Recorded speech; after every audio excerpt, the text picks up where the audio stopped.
Okay, you're live. Super. Thank you very much.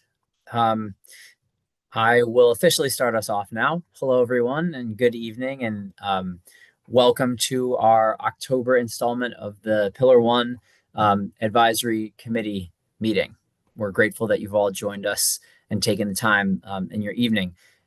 We know your time is valuable, especially after the typical workday hours, so we're going to get going right away. Typically, our chair or our vice chair would be the ones probably to get us rolling. But because there's been some change on our leadership front, I thought I would share the exciting news with you all. So we first want to thank Ruby Daniels and Dr. Rainier Miller for their service and contributions as chair and vice chair for this advisory committee. And are really grateful that they will still be with us in different capacities now. But I'd like to have you all please join me in welcoming Gina Hoover as our new chair of this advisory committee, and please also welcome back Ruby Daniels as serving in the capacity of vice chair for us. So we are very excited to have you at the helm, Gina and Ruby, with your absolute wealth of knowledge. We know that we're all in good hands, especially as we all move forward together in these new positions. So especially today, thank you for bearing with all of us as we're all finding our feet in this new position. So congratulations and welcome.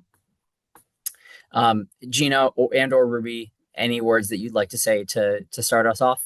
I'll give you the floor for a moment. Just thanking you for the welcome. And I know, we've been all working together really well as a committee. So I'm excited to continue that work and with Ruby helping me along the way and figuring all this out. And like Alex said, we just appreciate the changeover, happened pretty quickly in the last couple of weeks. So we appreciate you just bearing with us tonight as we kind of navigate the new roles. But I'm happy to be here, and I'm very passionate about pre-K and about early learning in general. And so I'm excited to continue this work. Ruby?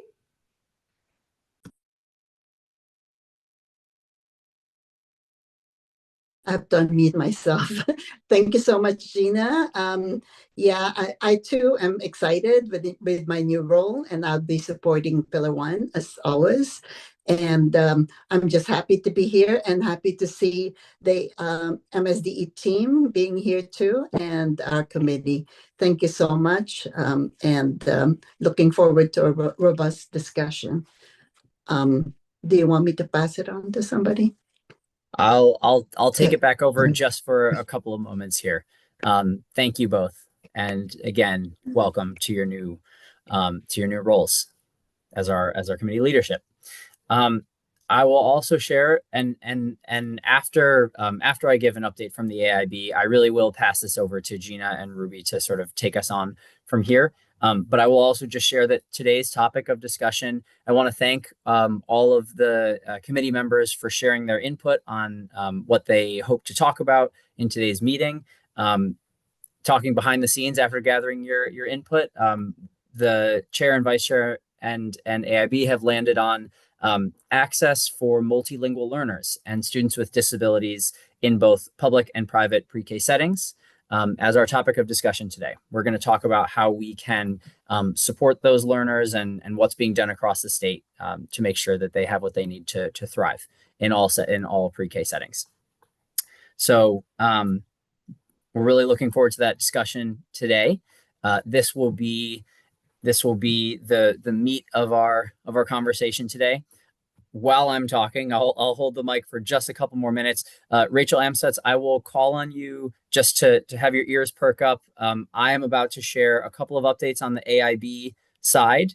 And if there are any other updates that you'd like to add on to what I share, please feel free to do so in just a couple minutes. AIB updates from us will be short and sweet today. Our progress monitoring conferences continue through the end of the month. So again, as a refresher, we're meeting with all LEAs across the state and hearing how things have been going in their progress toward, sort of making progress across all 5 pillars and how things are progressing in there, especially with regard to their blueprint implementation plans. They've been informative conversations for us.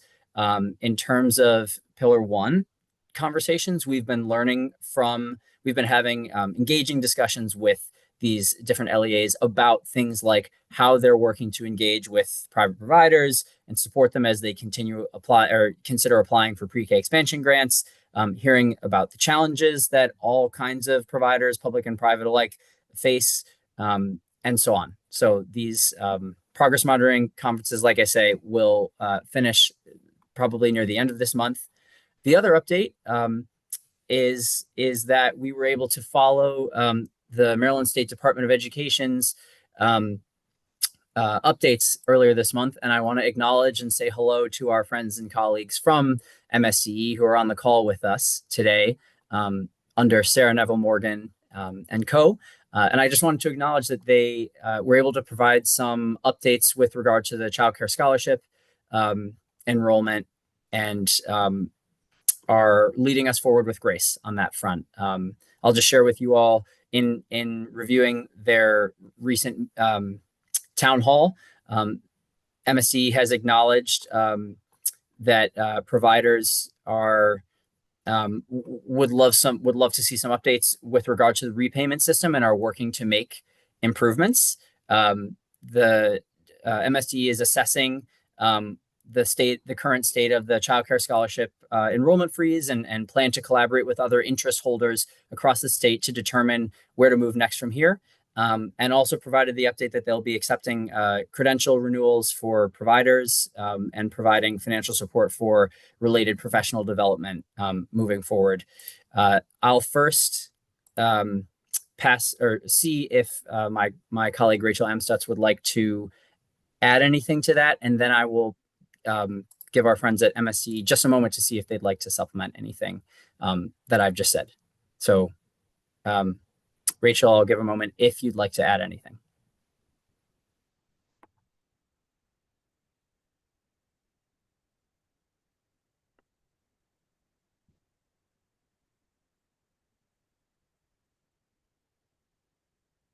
Sounds like I've covered it for the AIB side of things. Rachel, feel free to jump in later if there are other updates you'd like to share.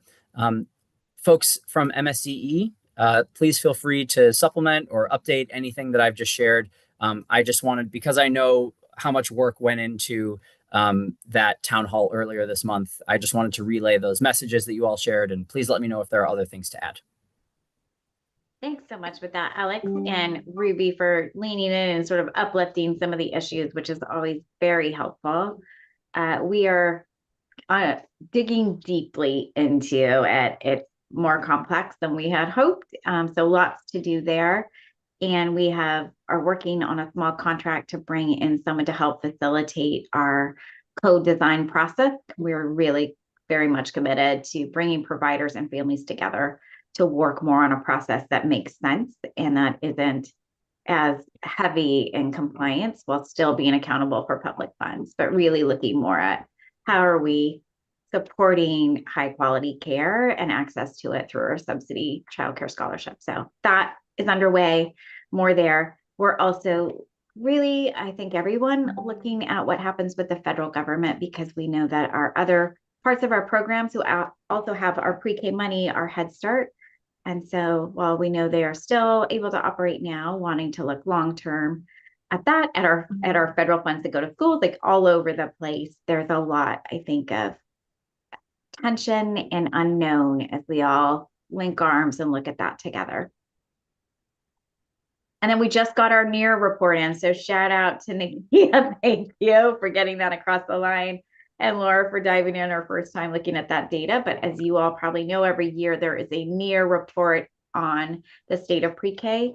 It is a huge, huge lift. There are so many pages of questions in that. So we did just get our submittal in on the day it was due. So go Maryland. Fabulous. Go Maryland. Thank you for those updates, Sarah. I know I put you on the spot there, but just wanted to give you space to share, given that you're joining us, and we're really grateful that you are. So thank you for all the work that you're doing. Congratulations on getting the NEAR report in. We know the huge lift that comes with that. So thank you again. I will stop talking now, and I'm going to pass things to our chair, Gina Hoover. We're now moving to the portion of our discussion today that is sort of the main event. So Gina and or Ruby, if you'd like to frame for us the open discussion that we're going to have about how we support multilingual learners and students from disabilities, I'll let you take it from here. Okay. First, I'll let the committee introduce themselves as well, because I know that we have some of our committee members here. So as Alex said, I am Gina Hoover. I am the early learning lead teacher with Washington County Public Schools. So that is my job during the day. And I absolutely love my job. And, really, like I said before, I'm just really passionate about early learning in pre-K, and have taught pre-K and kindergarten previously. So it's always been my love. I always joke I would never go above kindergarten. So, so I'm just really glad to be here. And so I will let Ruby reintroduce herself really quickly, and then we'll just pass it really quickly to our committee members. And then, like Alex said, we just wanted to have some discussion around, students with disabilities and our multilingual learners, and how that looks in the private provider sector and also in the LEA sector, and what kinds of things that we can continue to work towards to make sure that all the needs are being met for all of our learners. And, I know Ruby has some really great discussion points too. So we're excited for this conversation this evening. Ruby? Oh, thank you so much, Gina. Ruby Daniels. I am the vice chair now, and I'm also a family child care provider for over 30 years. I have a lot of experience, and I am a pre-K expansion grantee. This is my third year. And I'm also the president of the Maryland State Family Child Care Providers. And on behalf of all the family child care providers, all the child care providers in Maryland, we'd like to thank Sarah Neville Morgan for all the work she's done. I know it's very challenging. There's a lot of moving parts, and it's a very, very complex system that MSD has to navigate at this time. But we'd like to thank you very much for everything that you've done and the work that you're doing to improve the system.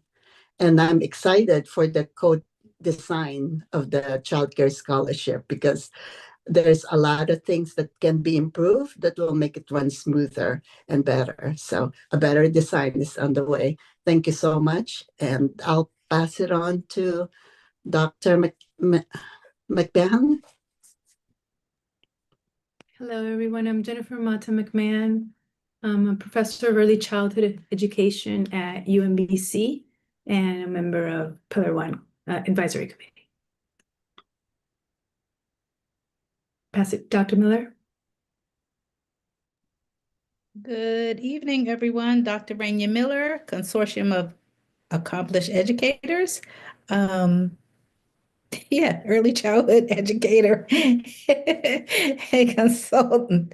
Great to be here. I'll pass it to, how about Owen? Hello, everyone. I'm the student member, and I'm part of Carroll County Student Government Association.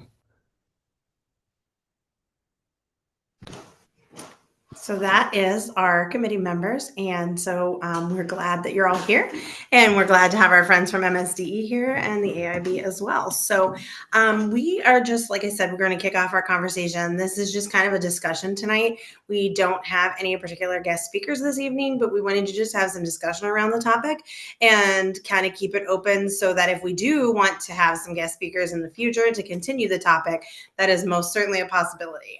But tonight is just kind of an open discussion. So Ruby, I will let you kick it off, because I know that you had some discussion points that you kind of wanted to have a little bit of a chat around. Yeah, I'm having a hard time unmuting. Yes, so in terms of the multilingual, I know the sliding scale came to mind, and Nikia is here. And some of the issues that we were looking at was the inclusion of the multilingual and the children with disabilities. I guess moving forward, I know by next year it's going to be, if you're tier 3, then you don't you don't qualify for the publicly funded. You have to pay full price.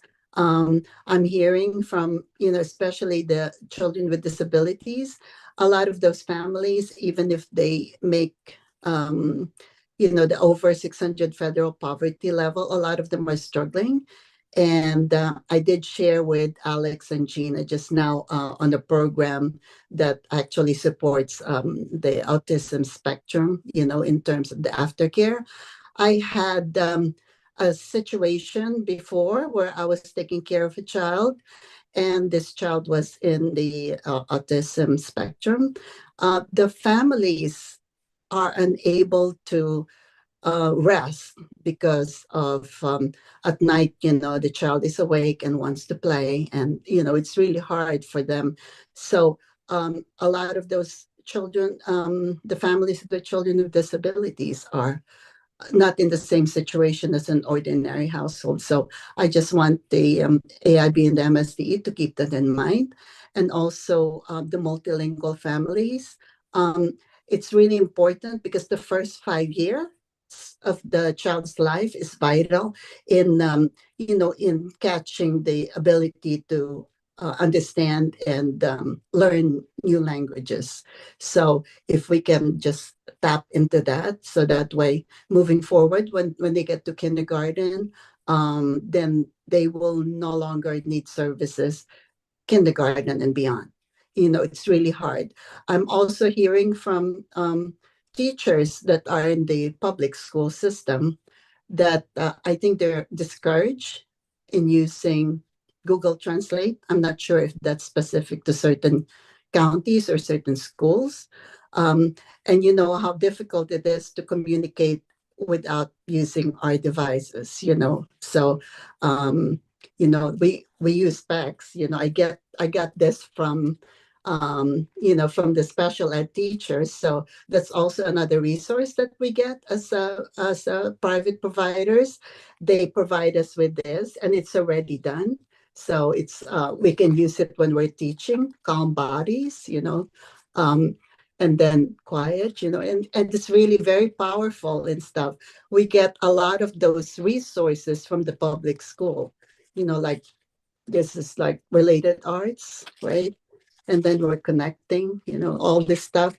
And it's really valuable that we're getting all these support. We're not by ourselves. The schools are providing us with these materials. And these things cost money. They have to laminate it, they have to print it, they have to give it to us, they have to give us the lanyard, et cetera, et cetera. But it is a nice partnership, and it's a very powerful tool that we use, with the children, because a lot of these children, especially with children with disabilities or multilingual students, this is a very, very powerful communication. You see, like if they're having stop, please, all this stuff, let's play together, so it's very understandable. So I like that, we get that resources and support from the public school as well. So it's just, I guess maybe moving forward, they have other extra expenses because they are also supporting the private providers outside of the school system. So that is my thing with the children with disabilities and the multilingual. Gina, anything else? I love that. I love how you talked about like just the partnership between the LEA and the private providers, because I think that's so important, and that's something that we've really worked on. I mean, I can only speak for our county, but Kelly and I have worked really hard on building that relationship, and it takes a village. We always say that. So, and just providing those resources if needed. And the visuals is something we stress to our teachers in our classrooms as well, because they're so important, because, we all don't speak all of the languages of all the students in our classrooms, or oftentimes if a child is nonverbal, it's definitely something that, we stress the visuals and things and those first then charts, and we wear them around our necks too and stuff like that. So I think that's great. Does anybody else on the committee have any input on what Ruby said, or anyone from MSDE or any of our guests here this evening?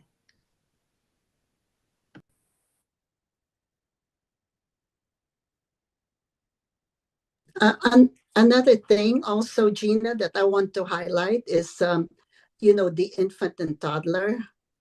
Now MSD is requiring us to provide the families with that information and resource from 0 to 3, because a lot of the parents, if they're not aware that it's available, then it will be a lot harder when they're dealing with a child with special needs. And most of the time, it is the provider or the family childcare or the childcare provider who, or the teacher who would have the experience in seeing if there's some red flags that we have to look out for. And the ages and stages is very powerful because then we can, both rate whether the child has got some red flag that we should be looking at. But the only thing that I would have to say about the ages and stages questionnaire is that sometimes we're not in sync. The I would say the child is unable to do such, task, yet I'm getting from the parent, and the parent is saying the child's able to do the task. So where can we meet in the middle and make sure that we have the best results for our children? That's the part I am very unclear of. Most of the time, I would just tell them, could you please contact this phone number and see if you could have the initial assessment and stuff. And sometimes there would be a pushback because most parents do not want anything wrong with their kids, which understandably is, I can understand that. In fact, one of my parents, when the child was diagnosed with autism, she could not even pronounce the word. She's just say the A word and she start crying. So it's very sad, but it's not the end of the world because most engineers and most very smart people, I told her, has some kind of a spectrum. So the best engineers we have is on the spectrum. So it's something to celebrate. I know there's some shortcoming in one side, but then there's something to celebrate on the other side. So we should uplift that. It's not special needs, it's exceptional children. They're exceptional. They're wonderful children. So that's something that we have to highlight.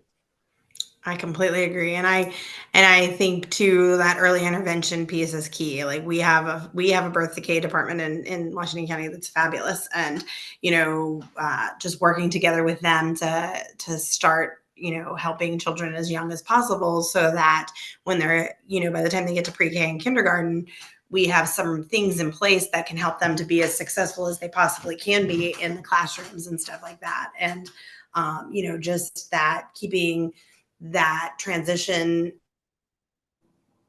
through, whether it's from Head Start or a private provider or through our birth decay department has been really valuable in helping them be successful in pre-K. So, and like you said, it's sometimes it is hard for a parent to hear, but, just letting them know that there are things out there to be able to help them in the school districts and stuff is so valuable.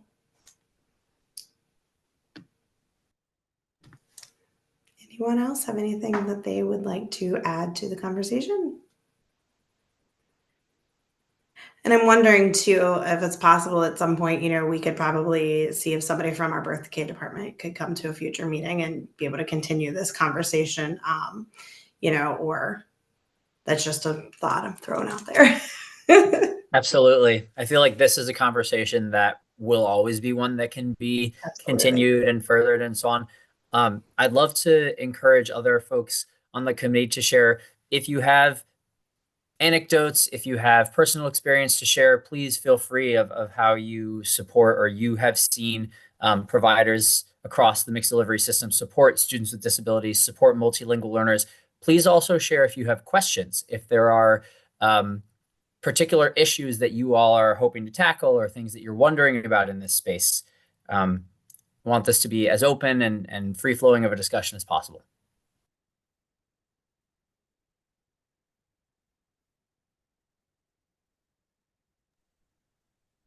I actually had a question regarding what Ruby was sharing of children of certain tiers and not having access to supports or resources. I wanted to understand clearly sort of when is the cutoff? If there is a cutoff, when does that happen and why?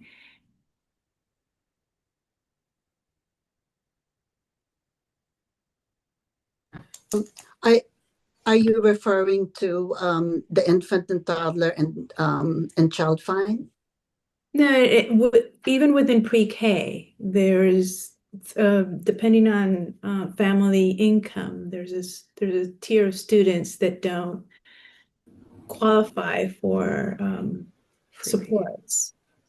Correct? Am I understanding that? My question is if I'm understanding that correct, if there's a certain tier of students that don't get support of multilingual learners or students with disabilities because of the family economics. Oh, yeah, the sliding scale. I think, Nikia, that's going to be for next year, right? I think it's for next year that would take effect. So currently everybody's getting support? No, the blueprint funding actually, the tier 3, they do not qualify. But the pre-K expansion, it's all tiers. If you're special needs, and correct me if I'm wrong, Nikia. Yeah. Okay, I'm listening. It's correct. Yeah, the pre-K expansion is all tiers, whether you're tier 1, 2, or 3, if you're multilingual, and children with disabilities, they do qualify for this year. It's only the blueprint funding that if you're over 600 federal poverty level, then they do not qualify. Next year is going to be a different story, so we don't know what the future holds. But we're advocating that we have as much inclusion as possible for multilingual families and children with disabilities. That was correct, Ruby. Good job. You trained me well. Thank you. Thanks, Jennifer. Anyone else have any questions or discussion points? The thing that I would like to suggest would be if they would have more, special needs training, so we can better prepare the workforce for special needs, and also caring for multilingual children. It was very hard. Last year I had like 3 that had limited English proficiency. It was hard to juggle 3 different languages. It was Chinese, Spanish, and Korean. I was juggling, when you're doing the instruction, it was hard to kind of like go from one language to another language and try and make sure everybody is included in the lesson. And we also have a lot of one-on-one. So it is that part, I think we need a lot of guidance and training. I did use a lot of Google Translate, and that was very helpful.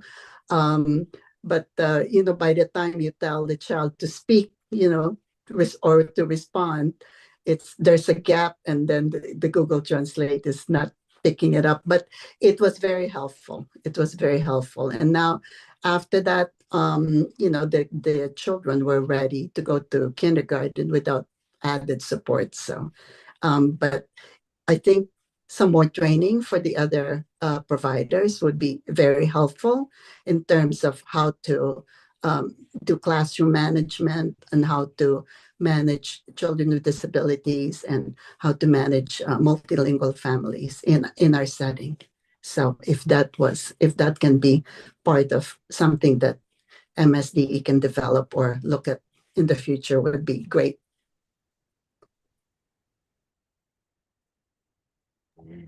So Ruby, I don't know if we're allowed to jump in and talk, but yes, that's actually really helpful data for us.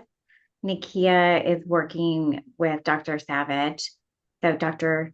Washington, Dr. Savage, and then Dr. Wallace will all sort of lean in on our data to determine some key areas.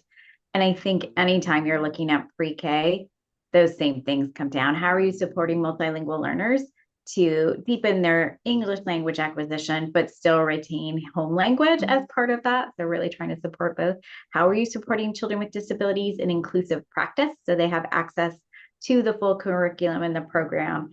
And I put the managing behaviors or helping adults address behaviors that challenge them in a different bucket, because we see that across the spectrum. So whether the child have a disability or just be a 3-year-old or 4-year-old, we're seeing a lot of challenging behaviors, and we're seeing more after COVID is what we hear.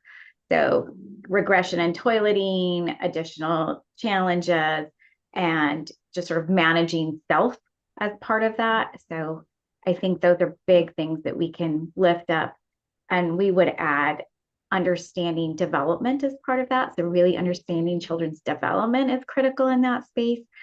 And then use of high quality instructional materials. So what do we know about a child's development, use of assessments, and then curriculum to help support them in the pre-K learning too. And all of that around class and responsivity and interaction.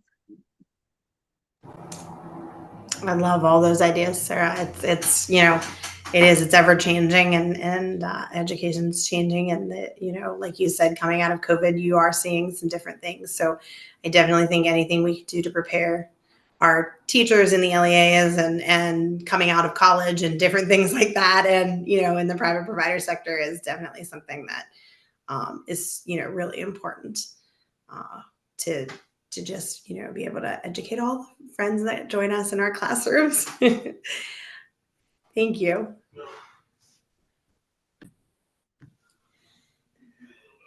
Anyone else have anything that they'd like to add? It's okay if not. We anticipated that this might be a little bit of a shorter meeting than typical, because we did not have any guest speakers lined up for this evening.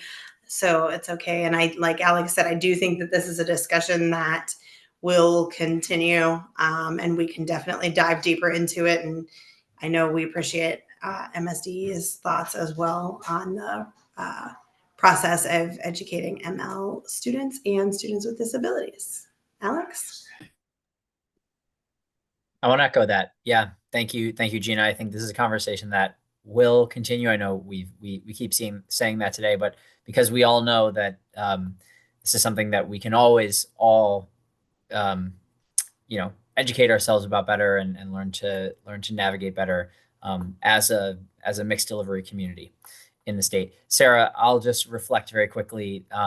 I love to hear all of those ideas, and those are the things I love to hear, that's what you all are honing in on, because in preparing for these progress monitoring conferences throughout the month, I've been reviewing, lots of LEA's different implementation plans. And so not just in the early childhood space, or excuse me, in the early care and education space, but sort of all along the educational spectrum, sort of birth to 12 in the state. Those are a lot of issues that educators are sort of still like honing in on. Challenging behaviors after COVID are not just unique to our youngest in the state. We all know that very well, for example. So I just love to hear that what different LEAs are working on at all levels of education are what you all are focused in on, especially here for our youngest. So I'm glad to hear that there's sort of continuity there in what we're focused on.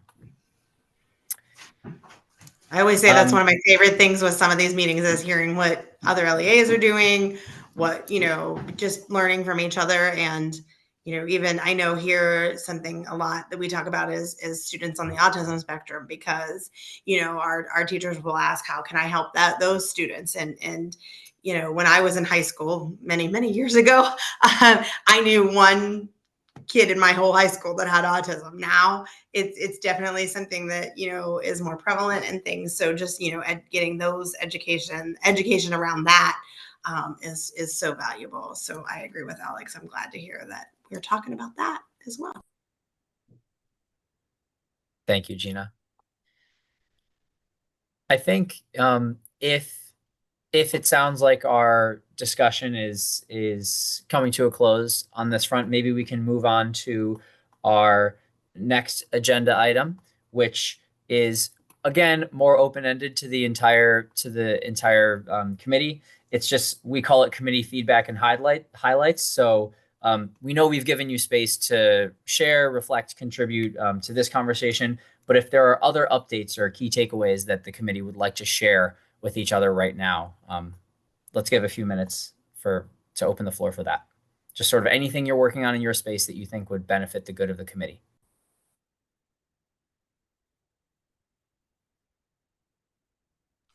I think for me, I'm excited to be part of the pre-K work group.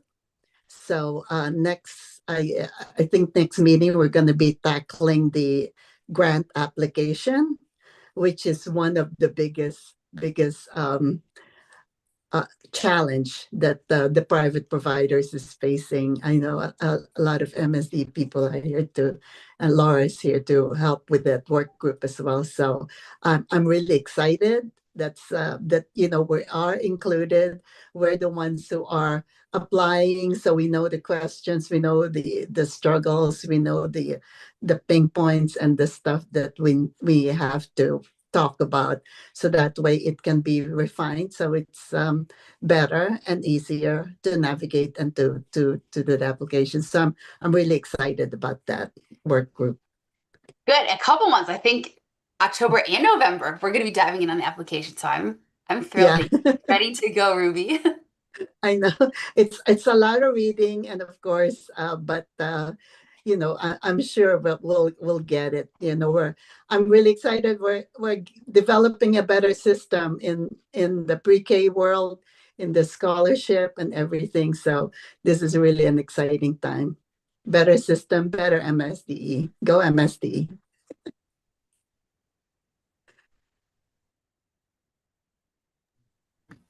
Does anyone else have anything that they'd like to share as we? I'll add something. Sure, Owen. So I attended a board meeting with Carroll County, and I was able to meet the assistant superintendent and the director of curriculum, which Steve Warnick leads the Pillar 1 for Carroll County, and being able to connect with him.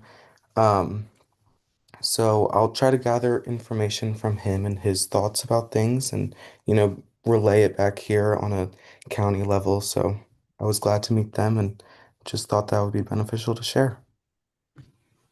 Absolutely. I love that. I think that'd be great to tap into that resource and share out at our Pillar 1 meetings for sure. Thanks, Owen.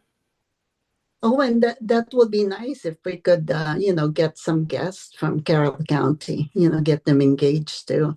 And I was also, thinking while I have the committee here, maybe we should look at the landscape as well for future meetings, in terms of ECAC, a lot of local ECACs. If we can get them to the meeting, and then we can start the conversation and talk about what's going on, so that way we can see what the landscape looks like in the whole state of Maryland. So I know some local ECACs that we can invite. So that's something to consider in the future for future topics.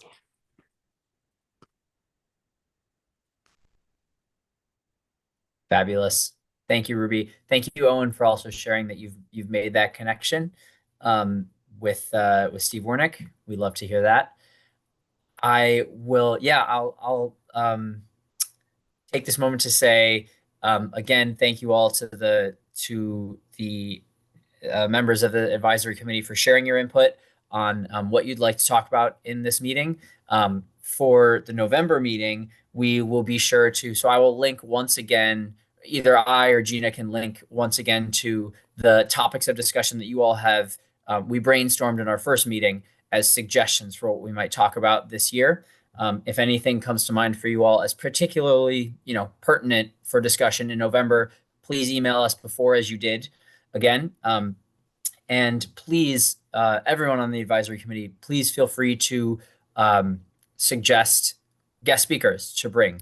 as Gina and Ruby were saying, this is a rich and valuable discussion to have amongst ourselves, but we can really only hear what we need to from across the state if we bring outside perspectives to us. So just making that plug as we close our meeting today.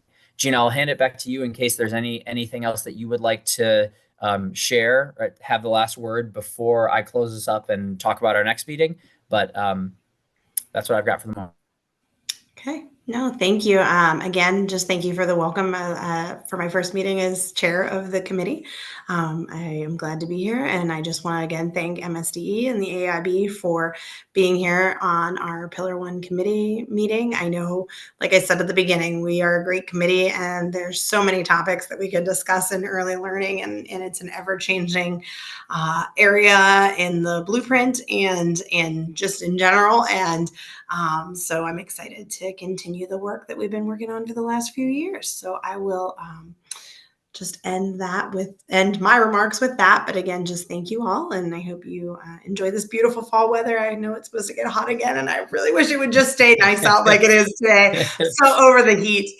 But, so I'll turn it back over to Alex, but thank you. Thank you. All those jokes about, how many seasons are there really in the Mid-Atlantic? Is it summer? Is it fall? Is it late fall? Is it fall Turn in the second morning summer? than it is now. Yeah. Exactly. I'm a Michigander native myself, and so we always say in Michigan, if you don't like the weather, wait 5 minutes. But I'm coming to see that it's not so different around here in the Mid-Atlantic and in Maryland. So I agree with Gina. Hope you all can enjoy the wonderful fall weather that we've got. We will, of course, as I say, follow up with some items via email, but I'll just say out loud, our next Pillar One Advisory Committee meeting will be November the 6th, 2025 at 5:00 p.m. So that is Thursday, November the 6th of this year, of course, at 5:00 p.m. We look forward to seeing you all there. And we want to thank you one more time for taking the time out of your evening. Enjoy the rest of your evening. We'll give you a few minutes back. So thank you so much for all being here, and please take care. Thank you. Thank you. Have a good evening, everyone. Bye.